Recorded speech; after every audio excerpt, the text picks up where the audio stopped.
This is Laura Cecere, and I'm in the preparation of gaining insights from the technologists that are going to be joining us at the Supply Chain Insights Global Summit. One of the technologies that I'm excited about is Boardwalk Tech. Boardwalk Tech is reinventing themselves to help clients with blockchain and to help them with really replacing Maverick spreadsheets. So I'm joined today by Andy Duncan, the CEO. Thanks, Andy, for joining us today. Hey, my pleasure, Laura. Thanks for having me. Tell the group a little bit about yourself and a little bit about your company. I'm a Silicon Valley kind of entrepreneur. This is my fifth enterprise software company that I built in the Valley, and we're awfully excited to be kind of part of your organization and your show coming up. Boardwalk is a company that's been around about 14 years. We're focused on kind of what we call the enterprise digital ledger market, and focused on greatly improving the supply chain, all of the companies that are out there. Well, the focus of the Supply Chain Insights Global Summit is 2030. And, I appreciate Boardwalk Tech's help with the network and networks work that we're doing. But how do you see 2030, and how do you think people get ready? Well, I think, obviously 2030 is a long ways away, but I think that as you kind of look at the enterprise and how they need to focus on specifically supply chain, I think there's some key words that come to mind with regard to this focus. I think one is, I think you need to have a collaborative environment. I think the second thing that you need to have is you need to have a secure environment by which people trust the way in which transactions and information is exchanged. And then, off of that, we believe that the most appropriate way to do that is running information off of a digital ledger, which we think is a new way and is a new way of managing data with in a time environment. Because these timestamps of how transactions and information is exchanged is very, very important going forward, and that's what companies should be focused on between now and 2030. So, Andy, in your experience in working with clients, how do they get ready? Moving to collaborative environments when we're not collaborative is a step change. Well, there's always a problem with regard to step change. There's always issues with around, we've done it like this for years, and what's new. What we believe is that companies really need to be innovative, and they need to look at some of these newer technologies that really are kind of breaking the glass ceiling, if you will, on how to actually create these secure collaborative environments that will improve results for both the suppliers and for the enterprises that are wanting to connect these suppliers. Well, I would love to see a little bit about what you guys are working on. Do you have something you can show the audience about what your software does? Absolutely. One of the precursors to that, before I ask my colleague JB here to run you through a demo, is that one of the things that we see that you've actually mentioned multiple times, Laura, is the fact that companies today rely on Microsoft Excel a lot in their enterprise. And you would be absolutely blown away. Well, you won't, but most people would be blown away when they look at the hundreds of millions of dollars that have been spent on SAP and Oracle and other big, heavy applications, yet a majority of the work is still getting done in Microsoft Excel. So Boardwalk's Digital Ledger helps enterprises move all of these Excel environments into a digital environment that's fully interconnected within the enterprise.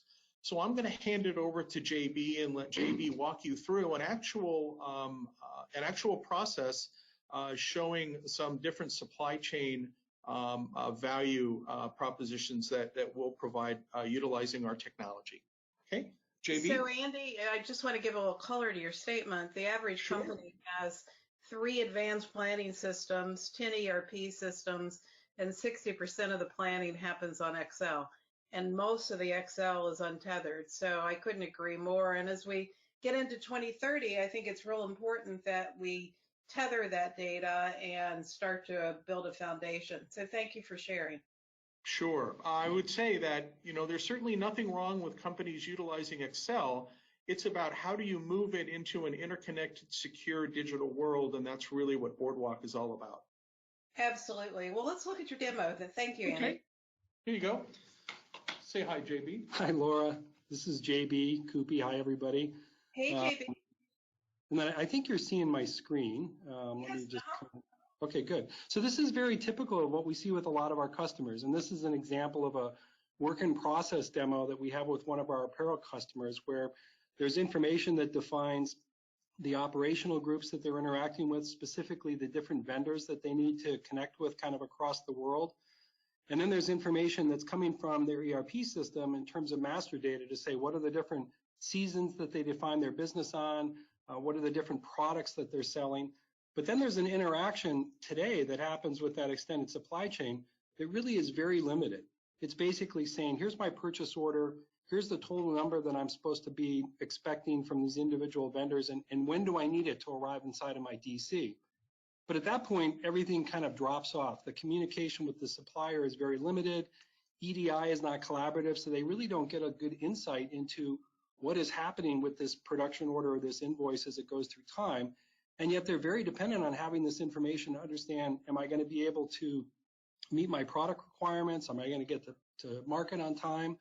And so what we're able to do is to take any data environment that's currently being managed inside of Excel, which of course is the first digital ledger in the enterprise, and make it so it's available through the cloud, accessible and collaborative between all the parties. And in this case, we're taking information kind of in a workflow basis and saying, well, what are the different touch points that are happening as each one of these vendors go through the fabric stage, and as they go through and they do dye work, and then they go through and they do cutting. Well, this information is pretty straightforward. It says, well, when is it supposed to start, and when did they actually start to do it? But then if you extend that a little bit further and you say, well, I need to have this information lining up with the rest of the data inside of my enterprise, then you can start adding things like, when is this being shipped? What's the tracking number? What's the sales price? What's the cost? Now, the business users know how to put this together in this type of an environment, but what's difficult is taking this and putting it into a digital world. So what we're able to do with the Boardwalk digital ledgers, to take things that people do inside of Excel and to put it into a digital environment such that people can access that information and say, well, what exactly is happening in all these untethered spreadsheets? So for example, I'd like to be able to look across my extended value chain and say, where is all my product? How many units and how much revenue is tied up at each one of these various stages? And very importantly, I'd like to know how this has changed over time. So as I swing back here, every time somebody is touching the ledger, which is an append-only data environment, the changes that are being done are being captured inside the ledger. So you have a much better insight into where are we from a work in process perspective. You also have the ability to take this information and push it out to any BI tool that's existent in that company today, because BI is read-only as opposed to collaborative. But what we really focus on is how do you take that ledger, which is this grid of data, and make it accessible so that multiple people can interact on it. So whether it's inside of Excel, which is where I started, or if you're working inside of a browser where you say, hey, I want to give people the ability to interact with it in any form, in this case, a web form, or inside of a, for example, a mobile environment, I can come in and I can say, well, I want to make some specific changes to this. So now I'm editing this information and saying, hey, I want to push this back to the grid and say, this is my update. And then what it does is it finds only the cells that have changed, because it's doing the data management at a cell level, and it's pushing those changes out to the ledger such that anybody who's interacting inside of Excel today is able to interact with that data. And it's in an access controlled mode. So in this case, now I'm looking at the view that this individual vendor would see. So this is that smart manufacturer that's only in Mexico. And it's as simple as what we call refresh and submit. And this is the thing that a lot of companies forget, is that people like to work in isolation. They like to be able to look at many things and say, oh, well, you know, I'm not sure exactly what the current dates are, but I want to look across all of that data and understand exactly what's changed. And if I scan over here and I take a look at this, you can see here's that change that I just did. So any change that's done at a ledger level, and this is one that was updated actually as part of another demo, is captured in the ledger, versioned over time, and then you can go into it at any time and say, hey, show me how this data has changed, and who's changed it over time, so that without having to do any programming or any access logs and everything, all of the data has a complete change history to it. So it supports this collaboration between the multiple parties, where, as you can see here, as things are changing, you're able to see the old and the new value. But this is also used to support the transactional fidelity around blockchain immutability. So as these transactions are updated, the net change information, which is required for a blockchain, is captured and hashed as part of the ledger. But it's also used to support a very rich interaction around this information that right now is kind of lost to the enterprise, which is being able to look at all of the data and say, hey, where should I be concerned about the interactions that I'm having with different suppliers? And as I look at my fall, where do I see a lot of activity around date variations, suggesting that this particular invoice and this particular product is going to be late? Then you can raise the level of visibility for this. You can start looking at the diagrams of how this information is flowing. And then just like inside of Excel, you can say, hey, I want to see exactly what's happening at a ledger level without having to go in and write a tremendous amount of coding in order to support this, which is what you need to do with traditional technology. Whereas with a digital ledger, all of this capability is out of the box. You can go directly from what you're doing today inside of spreadsheets connected to your transactional systems and finally get to 100% digital. So that's a little quick demo, but that's an overview of our value proposition. So JB, it's been a while since I've seen your software. I really like your UI. Tell me a little bit about the development of this UI. It's pretty sexy. Well, this has been, something that we've been working on more and more. I mean, as you've known us for the last 14 years, we tend to go into a lot of companies that say, hey, I need a solution for vendor management or for price verification. And as they go through that process, they see demos from other vendors that have gone in and they've built out a great example of something that has a lot of graphs and a lot of charts. But when they go into the client's like, oh, well, your demo was great, but it's not the way I run my business. And 6 months later, they get a system that looks really great, but it is very rigid. Whereas we tend to go into clients and say, hey, whatever work you're doing today, which almost without exception is inside of these Excel environments, and it's also something that obviously everybody can understand, can work with. So we continue to leverage that, but we also realize that there's a capability associated with this data changing over time, and sometimes that's better presented in a web UI. So now we have the complete visualization capability, we have the machine learning, we've also extended it with the RESTful API so that we can connect into other data environments. It's just kind of what we see a natural evolution of our technology to support whatever user interface the client wants, but with a focus on this core IP, which is managing the data at the cell level, which is what makes it possible for our collaborative work, and also, as you know, the main offering that we provide in the case of blockchain to make sure that the data for the application is the right kind of data that can be used in a lot of different areas. JB, you talk about transactions, but I was just working with a client that I shortlisted you for around sharing data for sales and operations planning.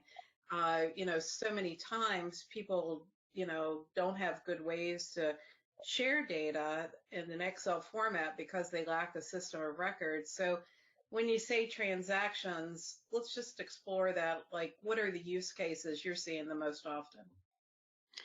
Well, we do a tremendous amount of work in intercompany exchanges and also interdepartmental, because there are a lot of, obviously, transactional characteristics built into the work that people are doing in SAP and things like that. And we like to call that the way you run your business. But the work that you actually do outside of that to say, hey, what is the data that we should put into SAP for that work? That is mostly done inside of spreadsheets.